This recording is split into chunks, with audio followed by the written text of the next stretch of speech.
Assalamualaikum warahmatullahi wabarakatuh.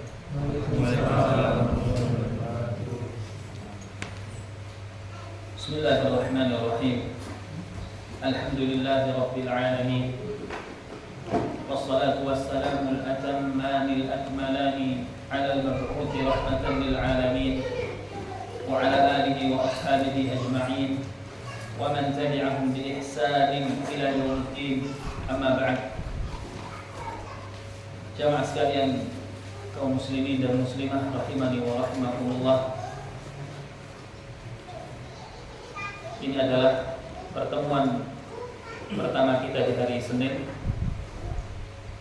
pada tanggal 14 Juli tahun 2025, yang insyaallah akan kita kaji salah satu kitab akidah rujukan seluruh ulama ahlu sunnah sedunia, yaitu sebuah kitab yang berjudul Al-Usul As-Salasah. Kegiatan kita di dalam berkumpul saat ini adalah di dalam rangka talabul ilmi syar'i tafsir, yaitu menuntut ilmu syar'i secara tafsir, yaitu dimulai dari asalnya, dimulai dari hal yang dasar. Harapannya adalah susunan ilmu di dalam diri kita menjadi tertata rapi, dan harapannya bahwasanya kita meningkatkan keilmuan di dalam diri kita menjadi lebih mudah. Dan terselenggaranya program ini sebelumnya kami selaku mewakili pembina dari program Darul Ahli Sunnah atau disingkat dengan DAS, berterima kasih kepada pertama Bapak Haji Muhsin selaku Muhsinin yang mempersilahkan kepada kita semuanya untuk beribadah secara syar'i dengan menuntut ilmu syar'i di salah satu tempat yang merupakan wakaf dari keluarga beliau. Kemudian yang kedua, kami berterima kasih kepada segenap pengurus Masjid Baitul Mannan yang ta'awun di dalam terselenggaranya acara ini. Kemudian kami juga berterima kasih kepada seluruh pengurus dari Ahli Sunnah atau disingkat dengan DAS yang selalu ikhlas di dalam perjalanannya untuk bersama menghidupkan sunnah yang kita utamakan adalah di sekitar kita, yaitu di Blitar Raya. Dan kerjasama seperti ini disebutkan oleh Nabi SAW adalah seperti kerjasama tubuh satu dengan tubuh yang lainnya. Beliau SAW bersabda, "Al-mu'minu kal-mu'min kal-jasadil wahid, yashuddu ba'duhu ba'dah."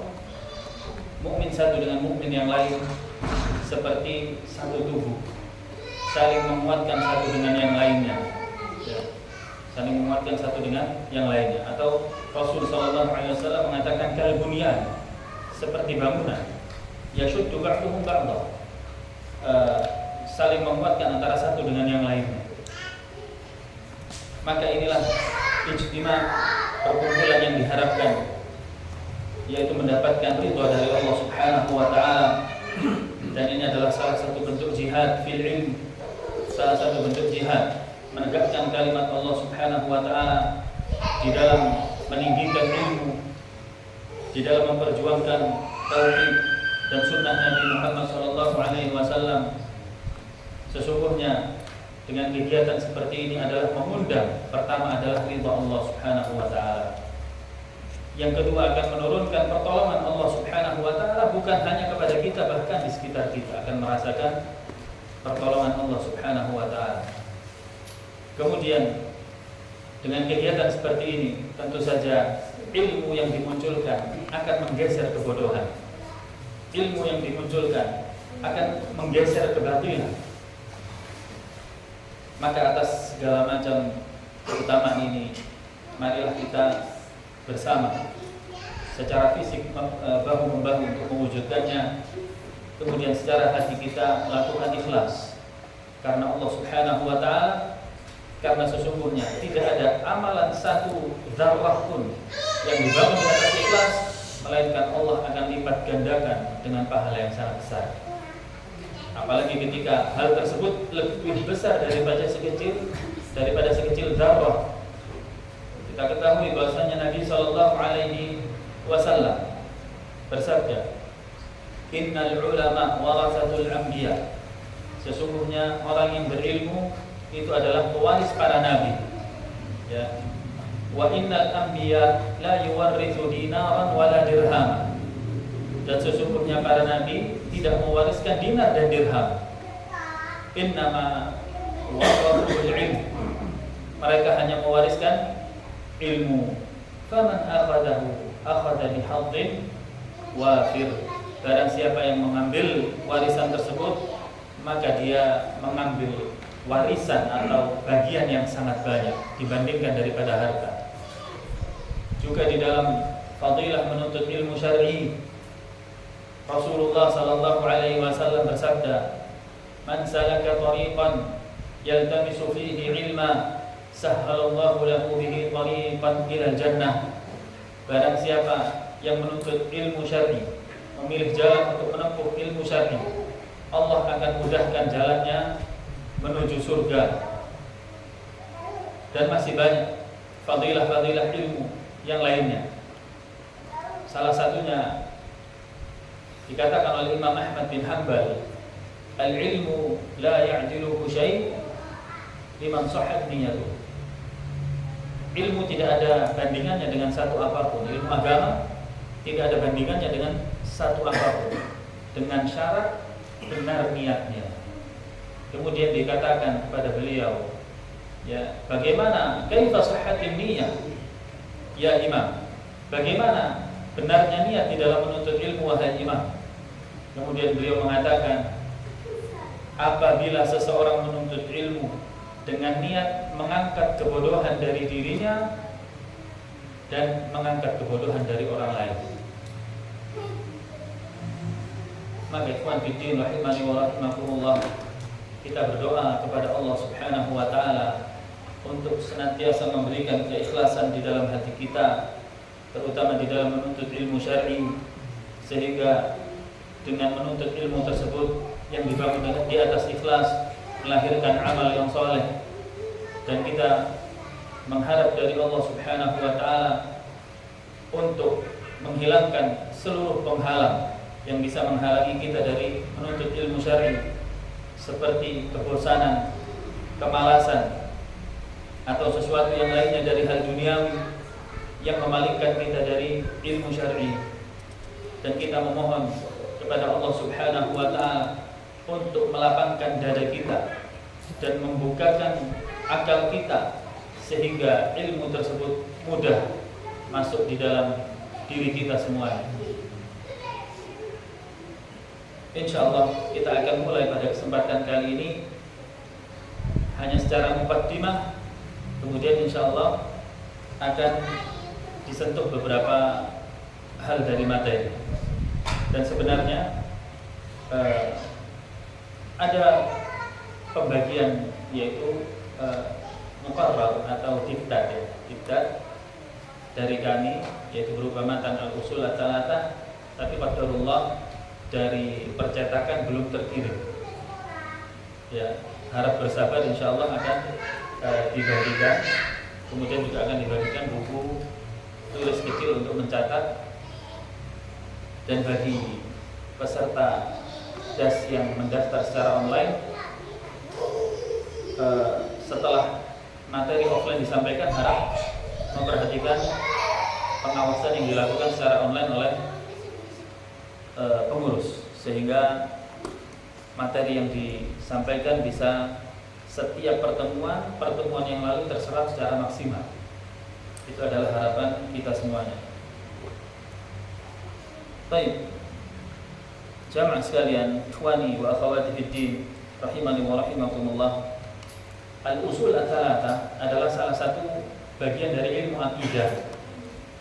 Salah satu bagian dari ilmu akidah, yaitu kitab dasar yang dipelajari untuk mempelajari ilmu akidah. Dan akidah adalah salah satu komponen di dalam Islam yang menempati posisi yang paling penting. Secara umum, agama Islam terbagi menjadi 3. Secara umum, agama Islam terbagi menjadi 3, yaitu akidah, kemudian ibadah, dan akhlak. Akidah, ibadah, dan akhlak. Ilmu akidah adalah ilmu yang berkaitan dengan keyakinan dalam hati. Adapun ibadah adalah sesuatu yang berkaitan dengan anggota badan. Kemudian akhlak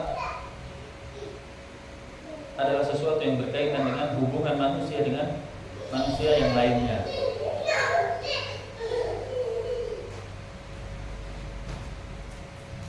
Kenapa ilmu akidah dijadikan sebagai sumber? Saya katakan tadi sebagai komponen penting di dalam Islam. Pertama, karena ilmu akidah yang berkaitan dengan hati akan membentuk sebuah hati manusia menjadi hati yang baik. Akan membentuk hati manusia menjadi hati yang baik.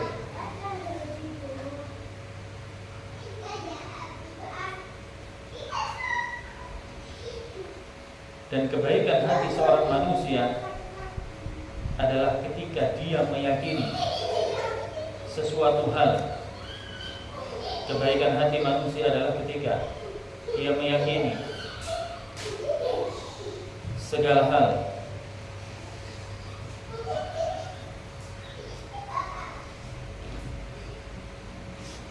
yang datangnya dari wahyu Allah Subhanahu wa ta'ala.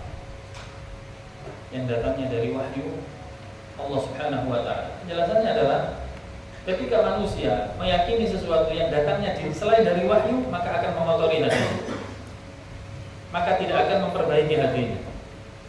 Maka seorang muslim keyakinannya dibangun di atas Al-Quran dan Sunnah sebagai wahyu, maka itu adalah menjadikan hati tersebut hati yang baik. Sebagaimana firman Allah Subhanahu wa ta'ala, yauma la yanfa'u malun wala banun illa man atallaha biqalbin salim. Pada hari yang tidak berlaku lagi harta dan anak-anak kecuali orang yang datang kepada Allah membawa qalbun salim, yaitu hati yang selamat. Apa yang dimaksud hati yang selamat di dalam ayat ini? Semuanya datangnya dari wahyu, mencakup 5 kriteria.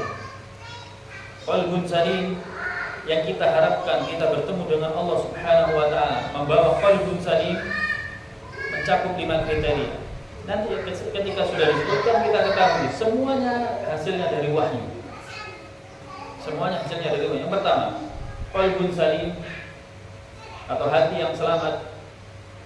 Yang pertama adalah selamat dari kesyirikan. Selamat dari kesyirikan.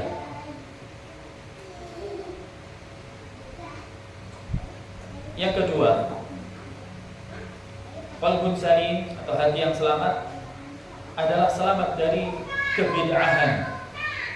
Selamat dari kebid'ahan. Kok bisa bid'ah dalam hati? Bisa atau tidak? Bisa.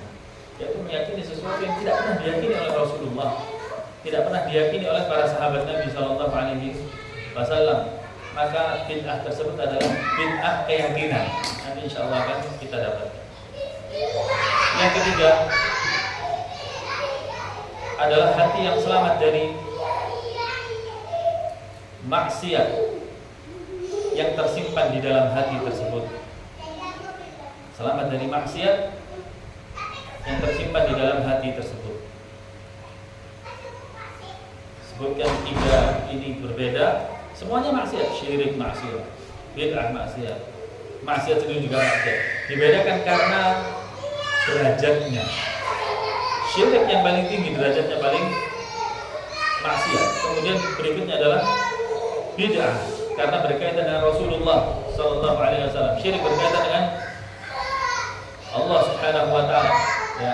Kemudian maksiat ini adalah di bawah bid'ah. Kemudian yang keempat,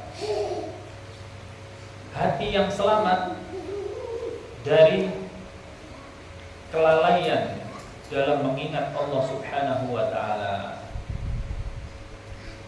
Bisa jadi yang keempat ini dia tidak bermaksiat, dia mengerjakan hal yang mubah, tetapi melalaikan dari ibadah, melalaikan dari mengingat Allah Subhanahu wa taala. Kemudian yang kelima adalah selamat dari hasad dan memusuhi kaum muslimin.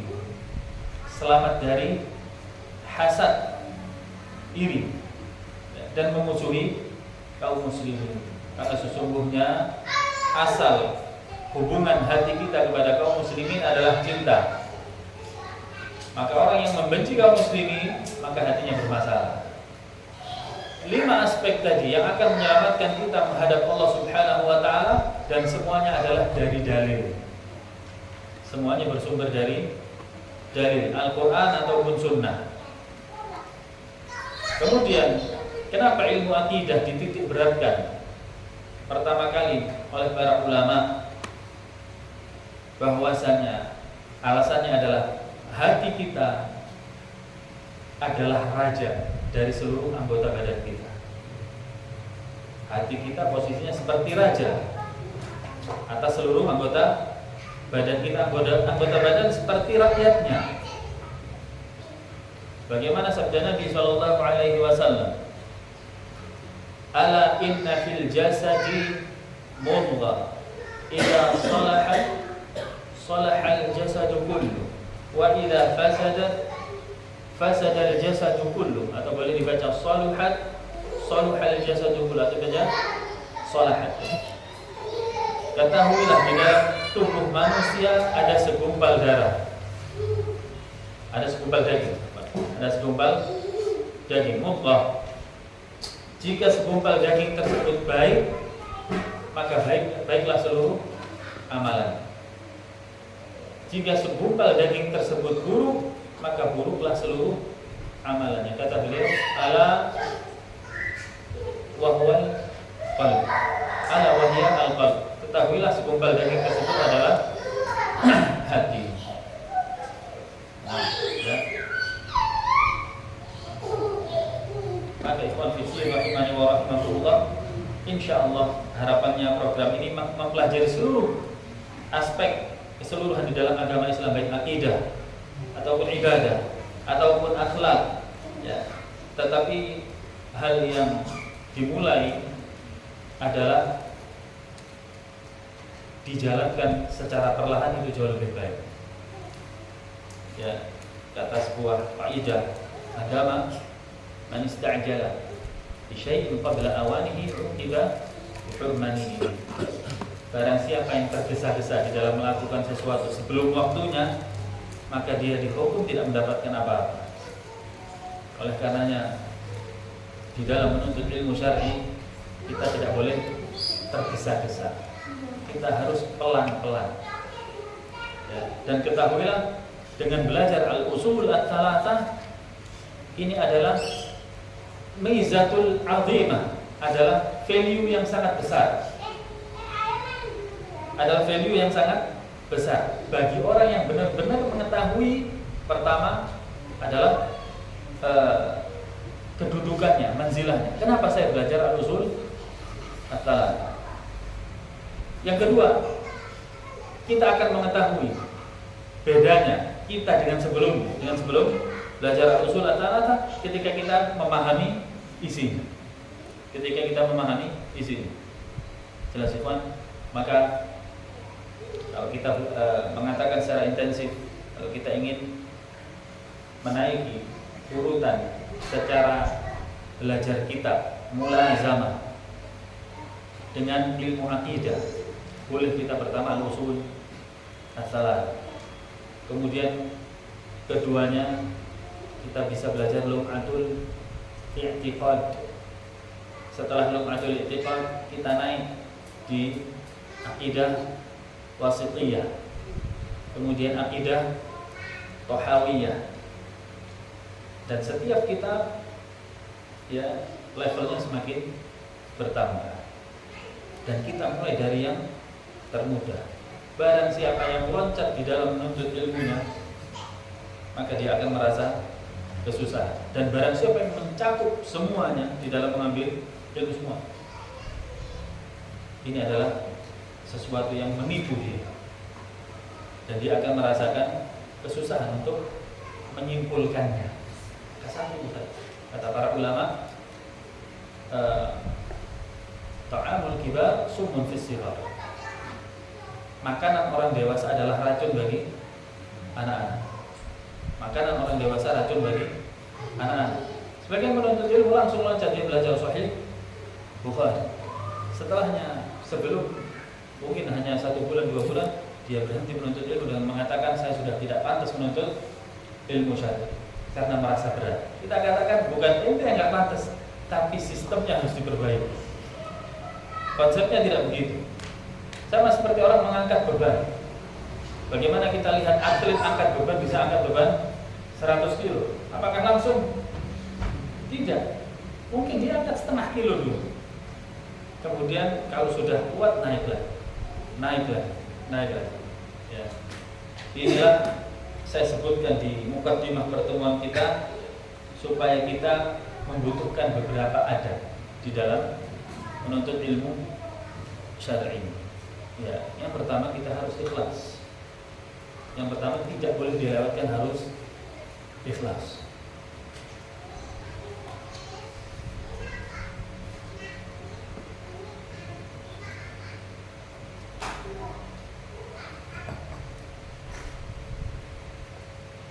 Yang kedua, ta'zim bil ilmi wal ulama.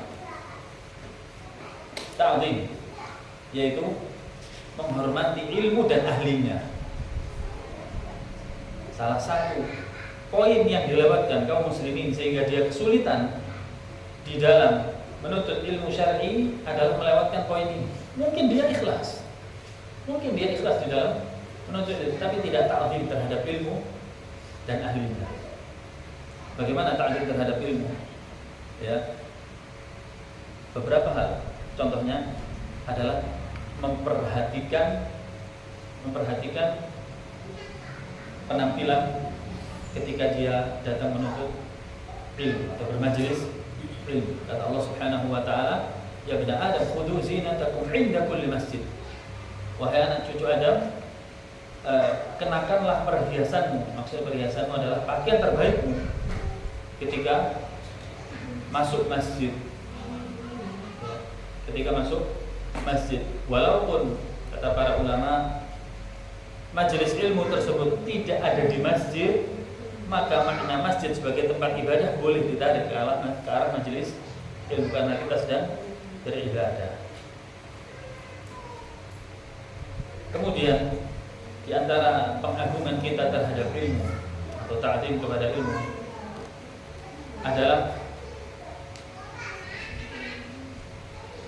memperhatikan materi, ya, memperhatikan materi, atau mungkin sebelumnya tapi sudah terlanjur ditulis tidak apa-apa. Memperhatikan kedatangan. Dan ini dilakukan oleh para ulama terdahulu. Tidak ada dari mereka yang dianggap serius di dalam menuntut ilmu melainkan datang terlebih dahulu sebelum syekhnya atau ustadznya. Ya, Salah satunya contoh dari ulama salaf, ada 3 orang ya berbondong-bondong untuk menghadiri majelis Ali Ibnul Madini. Ali Ibnul Madini seorang ulama hadis terkenal ya, disebutkan 3 orang ini datang dari daerahnya menuju tempat yang jauh. Ketika sampai di tempat tersebut, di tempat majelisnya Ali Ibnul Madini, ditanya oleh orang setempat, mau kemana kalian? Kamu mau di sini untuk menghadiri majelisnya Ali Ibnul Madini. Kata orang tadi, majelisnya besok. Iya, kami datang saat ini supaya kami bisa menempati tempat terdepan dan bicara langsung kepada Ali Ibnul Madini. Majelisnya besok, datangnya kemarinnya. Ya. Kemudian ada salah seorang ulama lagi yang dikenal bernama Qutrub, salah seorang ulama nahwu, murid dari Sibawayh, murid dari ahli nahwu bernama Sibawayh. Ahli nahwu terkenal di dalam ilmu ada 2, ada Sibawayh dan Al-Kisai. Nanti juga Al-Kisai juga membangun motivasi kita. Kemudian Qutrub ini sebutkan, Qutrub ini bukan namanya. Qutrub ini adalah julukannya. Qutrub adalah bahasa Arab artinya binatang malam, seperti kunang-kunang. Ya. Kenapa dijuluki Qutrub? Karena si Qutrub ini selalu berada di depan rumah gurunya. Ya, sebelum gurunya keluar sholat subuh, dia nunggu. Pertama kali ditemui oleh gurunya Sibawayh, ketika keluar sudah ada muridnya. Loh, kamu kenapa di sini? Saya, jawabannya, saya ingin bertemu denganmu untuk memulai hari saya. Saya ingin memulai hari saya dengar perkataanmu dulu di telinga saya. Sehingga saya pun datang sebelum subuh, sebelum kamu berbicara dengan orang lain. Ya, berat atau gampang? Dan ini dia lakukan selama berapa lama? Disebutkan riwayat selama 4 tahun. Selama 4 tahun. 4 hari aja susah. Tapi kita tidak disuruh menjadi Qutrub, tidak. Ini adalah motivasi untuk kita. Dengan demikian kita bisa menumbuhkan dalam hati kita, saya butuh kepada ini, butuh kepada ilmu. Sebagaimana seseorang yang digaji bulanan oleh bosnya, boleh nggak datang terlambat? Berapa gajinya? UMR, di atas UMR. Wallahi gaji majelis kita adalah man salaka tariqan yaltamisu fihi ilman sahalallahu lahu bihi tariqan ila jannah. Hadiahnya surga. Datang terlambat. Ya. Ini adalah hal yang harus kita bangun di dalam hati kita. Tidak akan mendapatkan sesuatu secara maksimal, melainkan orang tersebut menempatkan sesuatu tersebut adalah hal yang nomor 1. Sebagaimana orang bekerja mencari dunia, kalau dia menempatkan pekerjaannya itu nomor 1 dalam hatinya, hari ini gagal, besok selesai, kerja lagi. Bila perlu bagaimana caranya nggak seperti kemarin. Kemarin gagal, saya nggak boleh gagal hari ini. Besoknya gagal lagi, besoknya diperbaiki lagi. Makanya Rasulullah SAW mengatakan 2 orang yang sangat rakus di dunia ini, yaitu siapa? Pencari ilmu dan pencari dunia. Kita menempatkan di sana, mencari ilmu dan mencari dua orang yang sangat rakus. Aidifan fiddin rahimani wa rahimakumullah. Kemudian berikutnya, setelah pengagungan terhadap ilmu, kemudian tadi memperhatikan kedatangan dan memperhatikan materi. Di dalam poin memperhatikan materi yang harus dilakukan ada 3 poin. Yang harus dilakukan ada 3 poin. Yang pertama,